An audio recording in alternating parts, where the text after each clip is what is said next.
thing. Remember, Brother Sam's argument had two prongs. He only really got to the first part, exactly. the first part, which was that the Jesus followers would be victorious until the day of resurrection. The second part was that the Quran confirms the scriptures of Jesus. I was able to share a few verses. There are many, many more verses in the Quran and in the Hadith, well attested to, authentic Hadith from Bukhari, from Muslim, that make it very clear that in the time of Muhammad, Muhammad gave the authority to the Bible, to the Torah, and said, Precisely. you need to follow what you have now between your hands. And it's very clear. Well, without further ado, let's go to our wonderful callers. Dear callers, we thank you for calling in tonight. We look forward to hearing from you. So let me welcome the first caller on the air right now to Jesus or Muhammad. You're on the air. Yes, hello, you're on the air with Jesus or Muhammad. Hello, Abdi. Hi, good evening. Good evening, Yes, hi. welcome. How are you? How are you, Sam? How are you, David? By the grace of God, good. Praise Jesus. Good. I have this something. I want Sam to correct me if I am wrong. Hey. Muhammad said in one of his hadiths that Jew and the Christian is sons of apes and pigs. I know he says that about the Jews, but go ahead. Okay, if the Jews is son of apes and pigs, but he forgot something, that the Jews and the Muslims are just a step brothers. Oh, yeah, relatives, cousins, yeah. They're cousins, yes. Meaning the Muslim also is sons of pigs and apes. Yeah, did you hear, Brother Abdi, did you hear Ahmadinejad? He is a Jew. Did you hear about that?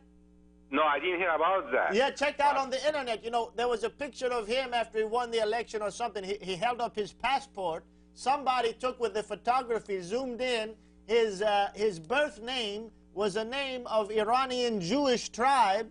And so they say that there's good evidence that Ahmadinejad, the president of Iran, actually comes from Jewish lineage. Okay.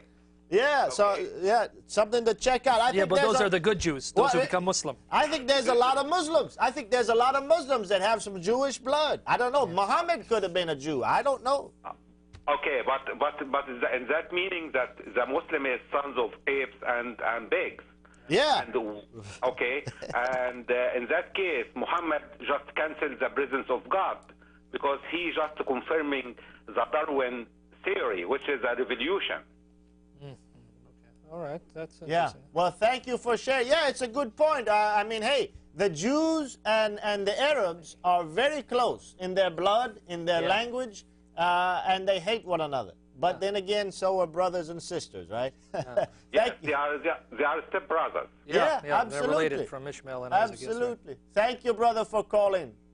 Yeah. God bless you. God bless. God bless you. Brother Sam, real quickly, the other night on a program was Jesus is God. Yeah. Had a guy call in, one of these Muslims who calls in with a diversion, foolish thing. You know, he can't give me a good argument. Anyways, you know, not that ever happens on Jesus or Muhammad. This is a special breed of Muslims call on this show. Anyhow, talking about, oh, Jesus, you know, he's bad, he's this and everything. And I mentioned, I said, you know, I wouldn't be, he says, and of course, Muhammad was Ishmaelite. I said, you know, it's very interesting. The Bible has two genealogies of Jesus, one in Matthew 1, one in Luke 3. That's right. Muslims always talk about Muhammad being the descendant of Ishmael, but there's no absolute proof. There's we don't have there's proof. no genealogy. And, you know, you go into a mosque in America, and have you guys ever seen the genealogical tree of the prophets in the mosque? Oh, I know. Oh, it's the most funny thing. I go in there every time and I had to contain myself because here's this tree in the mosque, in the masjid, on the wall, you know, in the back. And here's this big tree and it goes up from Adam, and then there's all these prophets that we have in the Bible, and then they throw in a couple few that we hadn't heard of. I guess that's some of those 124,000. You got to have some. And then you get up to the big main branch and there's Abraham. And on this side you got Ishmael, on this side you got Isaac. Well, on this side with Isaac, you got this beautiful branch that's got all these limbs and all of these leaves. And then you've got Jacob, and you've got the 12 tribes, and you've got all of the Jewish line. And at the end of the branch, you got Jesus. That's right. But then on this side, over here where it goes to Ishmael, you know what you got? You got this one long, bare branch, way up high. There's nothing on it. There's not one between, I think they got one guy nobody ever heard of. They just, you know, whatever, somebody's name, we never heard of him. And then at the end, it says Muhammad. So from Isaac, Ishaq, from Ishmael, to Muhammad, what do we got? We got 2,600 years? And the best they can do is produce one name that nobody ever heard of. Yeah. Well, I've written an article. Again, I invite the readers to go to www.answering-islam.org, www.answering-islam.org. Go to individual authors. Look for Sam Shamoun. We're changing the format of the website, so you're going to get my new page. But there's a link to my old page. When you click on that link, you're going to see I have an article saying Ishmael is not the father of Muhammad, part 1 and part 2. In part 2, I actually provide references from Muslim sources who say that beyond Adnan, an ancestor of Muhammad, no one is certain beyond that point. They say he's a son of Ishmael, but they can't prove it, and it's mere conjecture. And I have quotations from Muslim sources. For example, this comes from the life of the Prophet Muhammad, Al-Sirah al-Nabawiyya by Ibn Kathir, Volume 1. Let me just read what it says here about those who try to trace Muhammad's lineage to Ishmael with absolute certainty. Here, let me read it.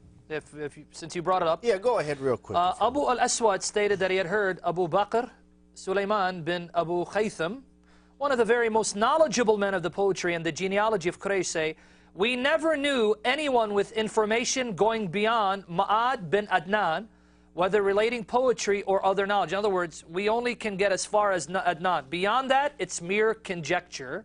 Let me read another. This is from Ibn Kathir. Yeah. Abu Umar said that there was a group of the predecessors, including Abdullah bin Masud, Amr bin Maymun al-Azdi, and Muhammad bin Ka'b al-Quraydi, who, when they recited the verse from the Quran, and those after them who know not but God knows, would comment, the genealogists lied. Meaning, anyone who tries to trace Muhammad's ancestry beyond Adnan, they're lying. It's mere conjecture. They don't have absolute certainty. So that your own Muslim sources do not have absolute proof and certainty that Muhammad can trace his lineage all the way to Ishmael, because they can only get as far as Adnan, and beyond that, it's mere conjecture. So that's according to the Muslim sources. Now, if I were to talk about the Bible, then you got another problem. Because according to the Islamic sources, Ishmael settled in Mecca, and that's where he married a woman from the tribe of Jurhim, and he became the ancestor of Muhammad. However, according to the Bible, Ishmael settled in the wilderness of Paran, which is by Egypt and Shur, around Israel. That's Genesis 21:21. And he married an Egyptian woman, not a woman from the tribe of Jurhim. So if the Bible is right, and the Quran and the New Testament says Jesus confirmed the Old Testament, and Muhammad confirmed the Old Testament, so it has to be right. If it's right, Ishmael never settled in Mecca. Therefore, the hadiths that say he did are wrong. Because the Quran says that Jesus confirmed the Old Testament in his possession, and so did Muhammad. Well, the Old Testament that they confirmed contains this story of Ishmael settling in the wilderness of Paran, not in Mecca. That means the hadiths are wrong, and as far as the Bible is concerned, you have no definite proof that Ishmael is an ancestor of Muhammad. Thank you, Brother Sam. I'm sorry for that diversion, but I think it's very important because, Muslims are always claiming this is the blessing really went to Ishmael and not to Isaac, and we don't even know that Muhammad came from Ishmael. Muhammad could have come from Jewish roots, or he could have come from some other. We don't have no clue. Well, we got a full rack of calls, they tell us. Let's go to them right now. Welcome, you're on the air with Jesus or Muhammad. Welcome. Hello. Hello, welcome to our program. Hi. God bless you all. How you doing, friend? God bless you. Good. I have a couple things I wanted to say, if you allow me. Yep. First of all, they say that the Bible is corrupted, but there is no proof.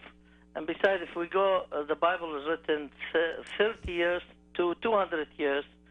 That's our Bible. And they found all kind of evidence in Russia and everywhere.